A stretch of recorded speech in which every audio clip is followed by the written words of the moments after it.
Jantungku berdebar tak karuan, pasti laki-laki tempo hari yang aku curigai itu. Sekarang semuanya akan menjadi bukti agar Mas Yoga percaya padaku. Bahwa perempuan itu punya hubungan lain. Tolong kamu pantau ruang inap perempuan itu. Aku akan segera ke sana. Nanti kalau laki-laki itu keluar, kamu ambil gambar menggunakan handphonemu.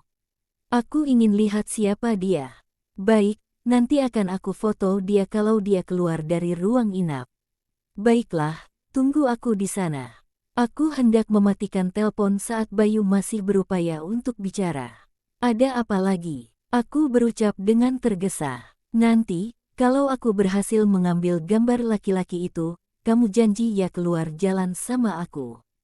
Dia malah menagih janjiku. Selesaikan dulu pekerjaanmu, baru setelah itu aku penuhi kemauanmu.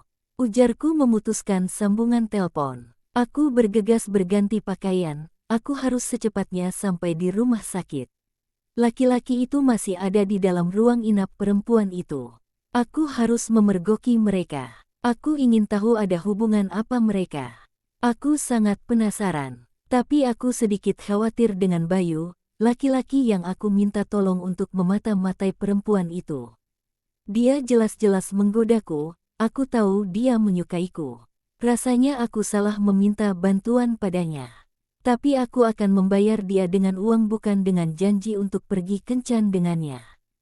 Aku segera melajukan kendaraan dengan cepat, berharap secepatnya sampai di rumah sakit. Aku berjalan di koridor rumah sakit dengan tergesa, menuju ruang inap perempuan itu. Dari jauh aku melihat Bayu tengah duduk di kursi tidak jauh dari pintu ruang inap perempuan itu. Tergesa aku menghampirinya. Apa laki-laki itu masih ada di dalam? Tanyaku langsung pada Bayu dan tengah asyik dengan handphonenya. Kamu kalah cepat dengan orang itu, baru saja dia keluar. Ujar Bayu, membuatku melengos kesal. Lalu, apa kamu berhasil mengambil gambarnya? Tanyaku dengan penasaran. Berhasil sih, tapi kurang jelas. Aku dapat dari samping, ujarnya menyerahkan handphonenya padaku. Kulihat gambar laki-laki itu, perawakannya cukup tegas. Memakai topi hitam dan jaket kulit hitam. Ada jam tangan di pergelangan tangannya. Wajahnya tidak jelas karena hanya dari samping gambarnya. Kulitnya sawo matang. Kulit wajahnya terlihat kasar. Siapa sebenarnya dia? Kenapa dia selalu ada di samping perempuan itu? Aku yakin mereka pasti punya hubungan khusus. Coba kirim foto itu padaku. Sekarang aku mau menemui perempuan itu, kamu boleh pergi. Ujarku pada Bayu. Baiklah, nanti aku kirim. Sekarang aku pergi dulu. Nanti aku akan kembali mengawasi perempuan itu. Ujar Bayu beranjak meninggalkan rumah sakit. Aku segera memasuki ruang inap perempuan itu, ternyata dia sudah bangun. Dia tengah asyik memainkan handphonenya. Dia melengos saat melihat aku memasuki ruang inapnya.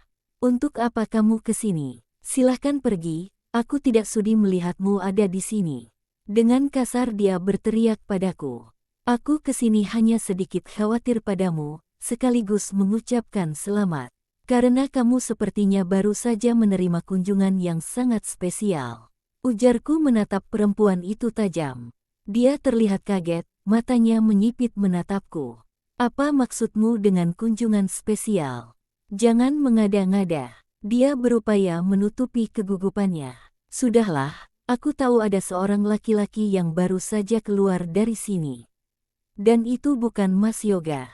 Apa dia selingkuhanmu? Tanyaku dengan anggun. Jangan bicara sembarangan. Kamu tidak berhak menuduhku sedikitpun. Perempuan itu malah masih ngotot padaku. Lalu siapa dia? Apa kamu ingin aku laporkan ini pada Mas Yoga? Dia mencibir mengejekku. Apa kamu pikir Mas Yoga akan percaya ucapanmu? Tentu saja, karena aku tahu siapa dia. Ujarku membela diri. Kamu tidak tahu sedikitpun tentang Mas Yoga, apa kamu pikir Mas Yoga mencintaimu? Tidak sama sekali. Bahkan dia menikahimu tanpa ada rasa cinta sedikitpun. Hanya karena rasa bersalah dan juga kasihan padamu. Ucapan perempuan itu sukses membuatku terdiam. Apa maksudnya dengan ucapan itu? Mas Yoga menikah denganku hanya karena perasaan bersalah. Apa ini? Perempuan itu sepertinya sedang mengomporiku. Dengan sinis dia menatapku tajam. Sepertinya dia senang membuatku merasa penasaran. Sekarang apa yang mau kamu katakan? Aku tahu semua hal tentang kamu dan juga Mas Yoga. Bahkan hal-hal yang tidak kamu ketahui. Aku tahu semuanya. Sinis sekali perempuan itu menatapku. Apa maksud ucapanmu? Jangan membuatku marah. Aku berupaya mengendalikan diri. Mulai sekarang, aku akan membalas semua perbuatan burukmu padaku. Kamu tidak akan selamat jika terjadi sesuatu pada anak yang aku kandung sekarang. Perempuan itu mengancamku. Aku tidak takut pada ancamanmu.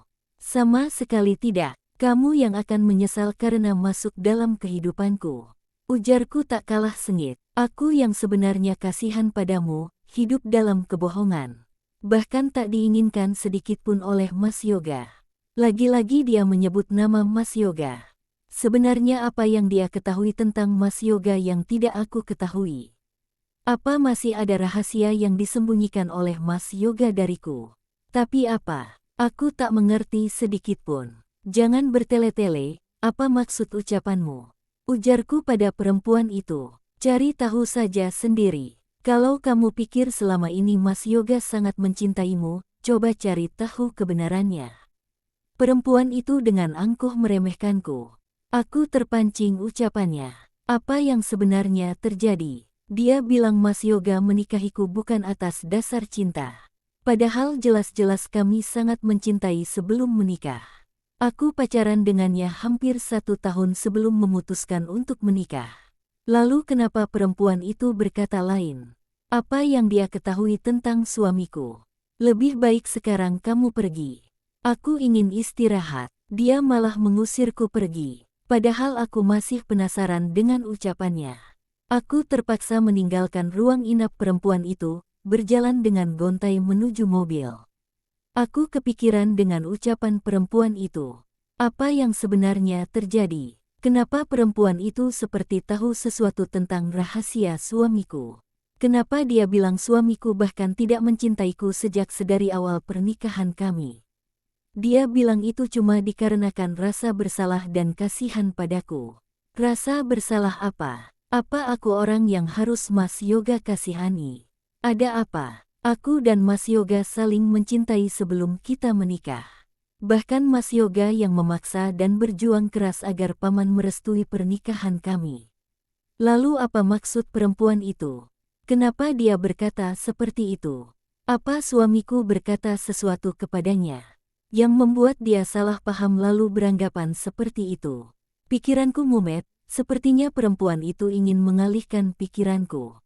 Mungkin dia takut aku mencari tahu tentang laki-laki yang berkunjung tadi ke ruang inapnya. Tidak. Aku tidak boleh termakan ucapannya. Aku yakin sekali, dia hanyalah sedang memancing perselisihan antara aku dan Mas Yoga. Tidak ada masalah apapun antara aku dan Mas Yoga sebelum kehadirannya. Dialah yang menjadi permasalahan terbesar di antara aku dan Mas Yoga. Aku akan terus mencari tahu siapa laki-laki yang sering bertemu dengannya itu. Aku yakin sekali, dugaanku benar. Dia sedang bermain api di belakang Mas Yoga. Jika itu terbukti, kehadirannya bisa disingkirkan dari kehidupanku dan Mas Yoga. Aku menaiki mobil, hendak kembali ke rumah. Tapi handphoneku berdering. Aku segera merogoh tas, lalu mengambil handphone. Ternyata Mas Yoga yang nelpon. Ada apa, Mas? Ujarku langsung setelah menjawab telepon darinya. Pergi ke rumah sakit, temani Rindu. Mas ada rapat penting pagi ini. Nanti setelah selesai rapat Mas akan kembali ke rumah sakit. Dia tidak tahu kalau sekarang ini aku lagi berada di rumah sakit. Malas, Mas. Aku nggak mau berurusan lagi dengan perempuan itu. Ujarku ketus. Rindu sakit itu gara-gara kamu. Jangan membangkang. Sekarang juga kamu datang ke rumah sakit. Temani dia, layani apapun yang dia inginkan. Tegas sekali Mas Yoga memerintahku. Tapi, Mas, tidak ada tapi-tapian, Riana. Kamu jangan menambah kemarahan Mas. Ya sudah, aku kesana sekarang. Ku matikan sambungan telepon dari Mas Yoga.